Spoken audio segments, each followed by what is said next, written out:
Welcome back to Anime Casuals. I'm Lucky. Here I go! This hand of mine is burning red! And I'm Michael. Realize the only ones who should kill are those who are prepared to be killed. Johnny. Your darkness swallowed up my son? Who decided that? Erupting! Burning! Now all of you. Die.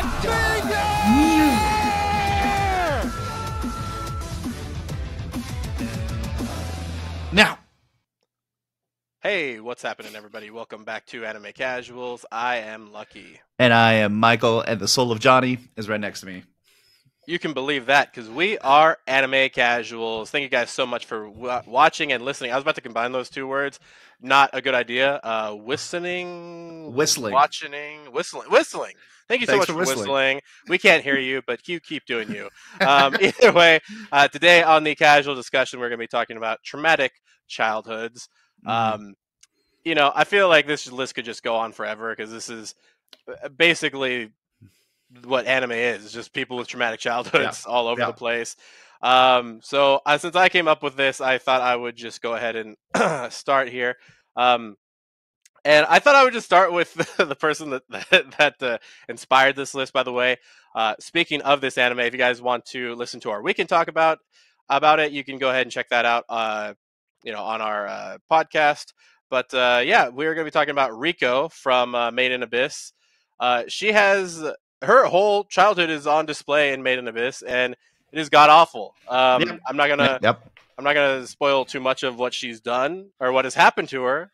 But by the way that I said the last part, you should know a lot of things have happened to her. Dealing with everything, the levels to the abyss, where each level has a new sickness, has some type of new crazy thing going on. She also has to deal with her own, her own doubts. Trying to traverse to go see her mother, who could possibly not be down there, even though she sent a letter to her. So there's a lot going on with Riko, and the fact that she's made it, that she's trying to make it as far as pretty much anybody ever has, is kind of insane. And she's only, I don't know how old they are. They could be, They're not that old. It's like, is that, okay, I would say less than 13, like 13 or less. But either way, it's just one of those things where you watch it and you're like, what more could the animators do to fuck these children? Oh no, they just upped it up. Oh, second season. Oh yeah, they upped it up. Okay, cool, perfect. So yeah, that Riko is just, oh my god, that poor girl. Well, Lucky, what a coincidence, because my first one was going to be Nanachi. Oh Jesus. So if you're not watching Made in Abyss, you should. It's on High Dive, exclusively on High Dive, both English and Japanese. And High Dive being pretty cheap, I would highly recommend it. We're not sponsored by High Dive, but I think we would accept it if we did get a sponsorship, because they make some pretty good dubs. Nanachi, for avoiding spoilers if you've not watched the first season or watched the movies, they're also a very good replacement for watching the first season. Had a very intense moment in her childhood and her friend Mitty. Due to definitely foreseen circumstances. We have the White Whistle. His name's like Bardroon or something like that. And he's like the guy with like the 3 slits in his like little mask. And this guy is super demented and likes to experiment on kids. So without spoiling it, if you can imagine Nanachi and her friend Mitty like meeting up at basically what's called an orphanage. It's an orphanage. We're going to take care of these kids. And some things happen, and she basically gets a full dose of Abyss Curse. And so does her friend Mitty. And both of them end up in a place where they probably don't want to be anymore. And fast forward to the future where they're living together in their states. And Nanachi, being a very adorable little bunny girl, it's super cute and adorable, and just like learning how to love people. And there's some things that go on with Mitty that are just horrendous. And just, beyond the experimentation that happened on them, just the fact that Nanachi has to live with her friend Mitty in the state that she is for as long as she has, like, theoretically they're immortal, and like don't age, because they're called like hollows, but I literally have no idea about those. But that whole scenario that happens to them is probably one of the worst things I've ever seen, beyond some other things that are going to be mentioned in this episode. I think we'll hit like probably the 3 worst things I've ever seen happen to a child in anime. Yeah, that's a pretty good. I feel like we could have just picked any kid from Made in Abyss and just been like, copy paste, throw it in there. This is who this is. Yeah, there's just so many people. I didn't even bother like looking this up. Like in terms of characters, I'm just gonna give you all of the characters in Corpse Party. I watched this a long time ago, and to this day, by the way, I saw like because somebody did a YouTube video like. What was it? Something. What's wrong with Corpse Party or something like that or something? And I watched like a little bit of it, and just from watching, like they had to censor like almost all of it, and just watching the censored parts, I was like getting triggered back to that time where I watched it. These kids go through absolute hell, and I don't remember which came first, whether it was the anime or the JRPG type game that they had. But you know, when I watched Markiplier play it, he got like a good ending. And you know, when you watch this one, they don't get good anything. Like nothing good happens to these kids. There's whatsoever. a good ending. Yeah, there's like a good ending and everything. This one, let's just say this one didn't follow that at all. Yeah. And there was a lot of I was just surprised at how far they went with kids, because obviously, I mean, anime can go too far, and I'm all about pushing limits and everything. But it just, in the way that it happened, it really kind of like made me almost go like full like FCC, like, oh, maybe we shouldn't like allow too much, you know? Maybe we should like stop, like bring it back a little bit. Maybe video games are too violent, you know? All of a sudden, it just started making me regress in my thought process, and I was like, okay, hold on, I think we went too far. Maybe we just got to come back a little bit. But yeah, everybody in Corpse Party. I don't care who they are. They all went through absolute hell. So yeah. Oh my goodness. I've never seen that, but that sounds terrible. It already sounds very bad. I get, you know, I got to bring it up. And probably the second worst thing, definitely Nanachi was number 1, but probably the second worst thing I've ever seen happen to children is Full Metal Alchemist Brotherhood. And we're going to talk about 3 different children that horrible things happen to, and we're going to keep them light, and we're going to breeze right through until we go back to Lucky and stop talking about them. So we have Edward and his brother Alphonse. Obviously, number 1 was they try to resurrect their mom. I mean, that's in every trailer ever for that show, and it's a horrible thing. They resurrect some kind of demon, horrible, awful thing. And that's number 1 that hits. And then right after they try to resurrect their mom and see a horrendous, lookalike, Edward loses both of his arm and his leg and loses the entirety of his brother. And in a horrible way, their arm just gets like disintegrated and then it starts bleeding. And it was not good to look at. And while he's just screaming like as his arm gets torn apart. And then he has to go save his brother's soul. And then one more was Nina from that show, from Brotherhood. And she gets, you know, if you haven't seen it, you're good. Don't watch the show. No.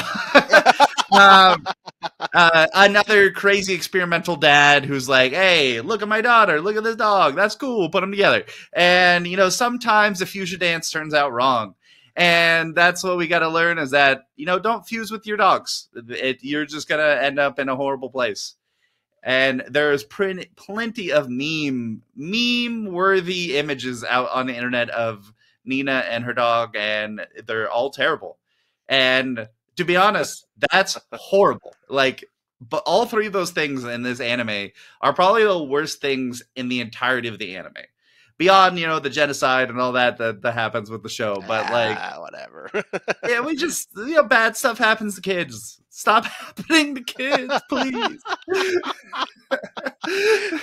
Oh, man. Well, that Oh my gosh, man. Yeah, those memes are bad. But at the same time, the ones where like, it shows her like hugging the dog and everything, and it's Yeah. always like some unassuming caption like, "Oh, just a fun girl, just a fun-loving girl and her dog." And it's just like everybody that watches it like knows what happened, but all the people that are watching like, "This looks like a good anime. Let me watch this," and then it's like, I think I've seen traumatization. a Who's That Pokemon of them too. Oh no, that's terrible. Oh god. Yeah. So the next one, I couldn't find their name, and I don't think they really have a name. But this is the Emperor from Kame ga Kill. Mm. So this young boy is just one of. Okay, so obviously he's the antagonist of the whole show. But the real antagonist is the prime minister who he keeps listening to, who's like his uncle or something like that. Mhm. And throughout the whole show, it's just prime minister giving like, "Oh, don't worry about the people. Oh, yeah, I got you. Don't worry. Just listen to me. Just listen to me." And all of his advice is just like complete dog shit. And so this poor Mhm. kid has to shoulder all this. And really like take the responsibility of this, and even like goes out of his way a couple times to towards the end to kind of take things into his own hands. And I'm like, dude, this kid is so young.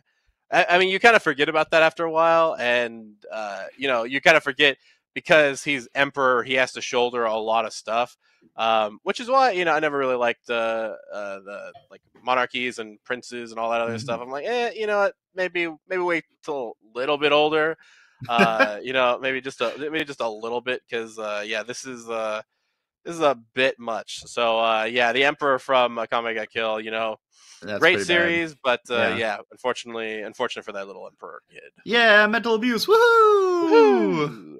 Yeah. So I'm gonna finish off my top three, not my whole list, just my top three. Probably again one of the worst things I've seen happen to a kid, but this time instead of the child being horribly, mutilated, or the child being forced to experience the worst of abuse, now we have Nico Robin.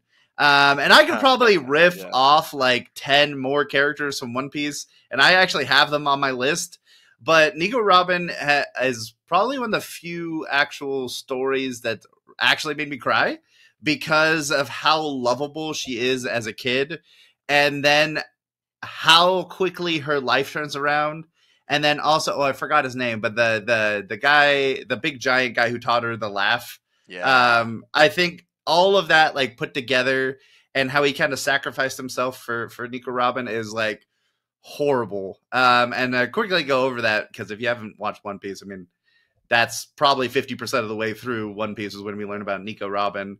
Maybe even like less than that. But she's an heir to like a crazy bloodline, and her like whole like race of people have this special skill, and the basically world government's like, you're not allowed to have that special skill. We're gonna kill you and burn down your entire island. And that proceeds to happen. And because Nico Robin is like the remainder, the last remnant of this special race of people, she basically gets hunted down from like when she was like 8 or something for the rest of her life. And she's like this little 8-year-old's on like major wanted boards for a huge amount of money. Like people who are like pirates don't have as much as her, because she's just so desperately wanted by every person out there. And I just like, they don't even go into it really heavily in the anime, so we can only imagine how terrible her life actually was, on the run constantly. Anybody who helped her is then in trouble, and then just living with the experiences of also like her parents didn't really care for her as much as what they were working on. And to be fair, what their whole race of people was working on is really important, but maybe care for your kid a little bit. Maybe. maybe. But I would also say she probably has the worst story out of all of One Piece. Yeah, that's fair. Yeah. I mean, especially out of the Straw Hat kids. The Straw Hat kids. What the hell? She's like 35, isn't she? The Straw Hat people. Straw Hat kids. Straw Hat kids. New Mickey Mouse Club over here. Yeah. So I guess we'll do like one more, and then for each of us, and then we'll go into the lightning round here. Yeah. I feel like we have to mention this. just because it's such a famous one. And so I'm just gonna mention, actually he's on my shirt somewhere here, Sasuke. Ah, there we go. Yeah, there we go. Sasuke. He says something to Naruto where like the first time they fight in the Final Valley, where it's like he's like. Naruto's like, yeah, I understand you, and he's like, no, you don't. You lost your parents, before you were ever like born. Like you don't know what it like what it's like to look at them dying in front of you. And I was like, Sasuke's kind of a dick, but he's got a point, right? I never really thought about that. But yeah, watching your whole entire clan die by your brother, and then your brother saying, hey, you're weak, keep getting stronger, or else like you're not shit, right? And then having your brother come back, beat your ass, and be like, you're still not shit, and then he makes you a meme, bro. Everybody knows that fucking meme of fucking Sasuke getting held up by Itachi on the wall. Everybody knows that meme. But yeah, Sasuke went through a lot of granted, I like to shit on him a lot. He's very what do you call it, like shittable? I don't know what the hell to say. Good word. Yeah, good word. It's probably not going to stick, but yeah, he's just so easy to shit on that because he does so much wrong. But at the same time, it makes a lot of sense.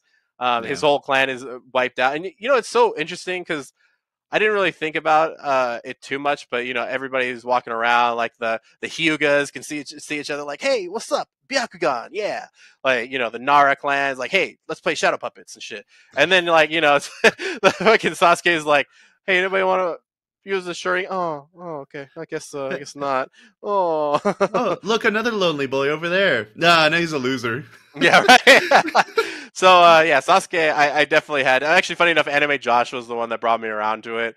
I think I made a comparison to Yuno from Black Clover. I was like, hey, look at Yuno. See, he's actually cool to Asta. And then he's like, well, I mean, he didn't have his whole childhood ruined by his older brother. I was like, oh, I didn't really think about that. Yeah. So anyway, Sasuke is my final pick before this lightning round. Okay. Let's go through. I have plenty of choices, but I'm gonna go with more of a meme-worthy one. I think I'm going to go with another person who had his entire family killed in front of him and then was enslaved basically after that. We have Vegeta. So I was looking around going like I never really imagined Vegeta as a person with a sad childhood. Like, to me, I was like, oh, well, he never like gives that, hey, I'm from a tragic background type of thing. But when you really think about it, he was a kid. And his entire, then he was sent away on a mission, as Saiyans are. And then while he was away, his father and every single other person he's ever known blew up.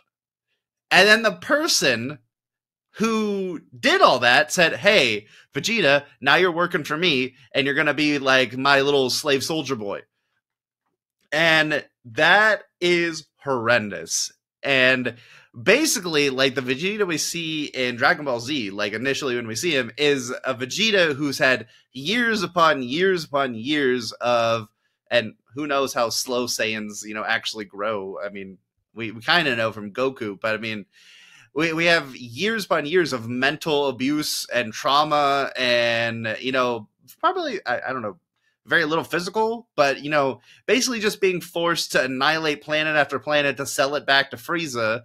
And then Frieza gets to do whatever they want with the planet. And I'm like, I never really realized how terrible Vegeta's life was until, I saw a bunch of people like talking about like how terrible his life must have been as a kid. And I'm like, that's right. The rest of his life, not as bad. I mean, he gets to have an awesome rival and basically fight the strongest things, what makes him happy. But I mean, like growing up, that's rough. That's big rough. Yeah, that's a really good one. Yeah, I didn't really think about Vegeta. I think it's mostly just because I don't know. He's just such a cool character that you first see him as a villain and then you get to learn his backstory. It's not like the other way around, like for a lot of people. So yeah, let's go into the lightning round real quick. I have of course Guts. Figured I'd talk about him too much. Yeah, I figured I'd talk about him too much, so I was like, oh, I'll just mention him in the lightning round. Very traumatic childhood of sexual abuse, of abuse, of mental abuse, just every single the abuse. Abuse. Yeah, it's all bad. Then we have okay, it's kind of a joke one, but I was kind of thinking about it. And I was like, okay, kind of. This is Gohan. I was just thinking about how, like, he gets kidnapped by his uncle, like when he's age 6. Ends up having to fight like two people who go around destroying planets, like you're talking about, and then eventually is supposed to be like the savior of the world against a person who could kill him in the future, basically, or absorb somebody that does kill him in the future, that kind of shit. And Green Man comes and abducts him and just throws him out in the wilderness and says, "Live." That's right. Dodge. Oh my god, I miss those old Team 4-Star videos. And then we have Violet Evergarden. Prime series. I'm not even gonna touch that one too much, but. Then we have Kotura-san, which is a young psychic girl who is able to read brains, and she ends up getting sent out from her family because she ends up causing a divorce because she ends up airing out her mother and father's dirty laundry. But because they're assholes. Anyway, and then finally another One Piece character, Trafalgar Law. Just I'm not gonna say too much about it, but he had a surprise, like when he's like, I want to take down Doflamingo. It's like, what reason could you have? Let me just tell you, it's a really good reason. If you guys haven't seen it, it's a really fucking good reason, and probably one of the sad laughing death. Probably one of the saddest fucking quiet scenes I've ever seen, and you'll understand when you see it. So that's my lightning round. Big oof. So I'm gonna go with like one of the first anime that I watched that actually had some really good kid drama was Hunter x Hunter. And there's not a lot of childhood trauma. Like, I mean, they're kids, but there's not like a lot of kids who are like, oh, I've suffered immensely. But Kurapika and Killua both have pretty intense childhoods. We have Lelouch, who literally watches his mom die in front of him, but his dad's an asshole and like did not really equate to what that actually meant. We have Eri from My Hero Academia. I can only imagine getting your arms like ripped apart constantly and like being used as we're talking about experiments. I am talking about experimental kids a lot. We've got Luffy, Sabo, Sanji, and Nami, all three of them with a really intense childhood backstories, and didn't expect Sanji's until we got that whole arc with it. That was awesome. Really liked it. We have another one from My Hero. We have Todoroki. I mean, how traumatic would that be to have your mom dump boiling water on your head and then basically have your dad freak out at her and be like, this is all your fault, and then get in a huge argument. We have Gaara. I think Gaara had a pretty intense childhood trauma. Mainly, this is why sleep is important. Sleep helps you not go as crazy. And Gaara might have learned that, but what can you do with a one-tailed raccoon sitting inside of you? And then I'm going to finish off with Raphtalia. We don't get to see a ton of her backstory, but we see enough that's basically like, hey, Raphtalia, you had a happy family, and then all of them died. Then you got put into slavery, and then you got put into a jail cell. You watched your best friend die, and then you got sold off to this monster trainer, and you were hella sick. And then even if we touch on a little bit of the Shield Hero Season 1, right? Like, even then, he's like, hey, go fight for me. We know why he's doing it. Like, it's a, break through your own mental trauma, but it's still like her life still isn't better until she finally levels up and becomes an adult. So all those characters, oh my goodness. I think probably the most traumatic things we've watched a lot in anime. That is very, very true. And, here's to many, many more. But anyway, remember, guys, you can check out All Things Casual at the link tree in the info box down below. Also, if you'd like to email us, you can email us at animecasuals with an S, real, REAL, at gmail.com. But as always, guys, don't forget to keep it casual.